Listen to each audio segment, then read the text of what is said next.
enseignement que la crise sanitaire apporte à notre réseau consulaire, c'est que les signalements de violences faites aux femmes, en particulier de violences conjugales, ont augmenté.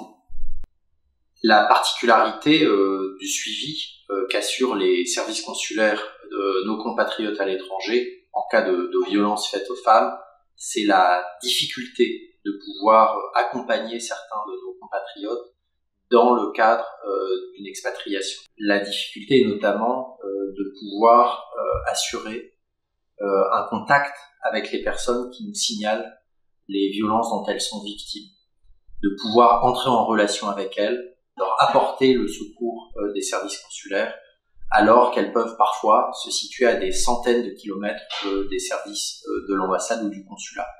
Le défi pour nous, c'est de pouvoir assurer ce lien avec elles en étant en capacité de pouvoir assurer leur protection, c'est-à-dire de leur permettre de ne pas être exposés à des situations où leur santé, leur intégrité est menacée, mais aussi de leur permettre d'avoir un accompagnement en lien avec les structures. En fonction des pays, nous pouvons avoir aussi des nécessités d'envisager le retour en France dans les plus brefs délais. Ces retours doivent être organisés en lien avec nos collègues qui vont justement avoir un ensemble de points qu'ils vont prendre en compte pour justement veiller à ce que l'intégrité de nos ressortissants soit garantie. En particulier, faire en sorte que les personnes qui localement peuvent apporter leur soutien à nos compatriotes soient mobilisées.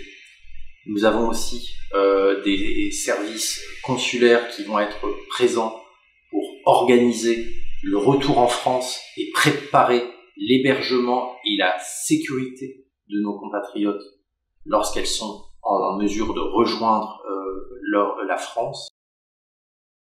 Toutes les zones géographiques sont concernées, y compris l'Europe.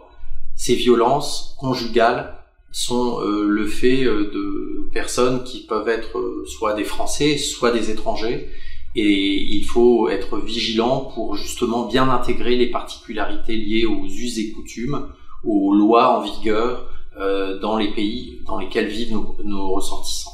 Lorsque nos compatriotes sont victimes de ces violences, l'important pour nous, c'est de leur permettre de regagner le territoire national si leur sécurité n'est pas assurée dans le pays dans lequel elles vivent.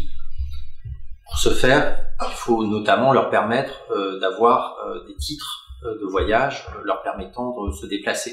Donc un passeport, une carte nationale d'identité dont elle aura besoin pour pouvoir rejoindre la France. Tout cela sans mettre en danger leur intégrité, sans alerter éventuellement les personnes qui pourraient exercer des violences contre elles. Nous sommes notamment confrontés au cas de Français qui vivent très loin des consulats ou des ambassades. Pour nous, le défi sera de savoir comment entrer en relation avec elles et comment maintenir le contact pour pouvoir justement organiser les mesures leur permettant à la fois d'être hébergés, de pouvoir regagner la capitale du pays pour éventuellement envisager une mise en protection ou un retour en France. Et pour nous, cette communication, elle est fondamentale.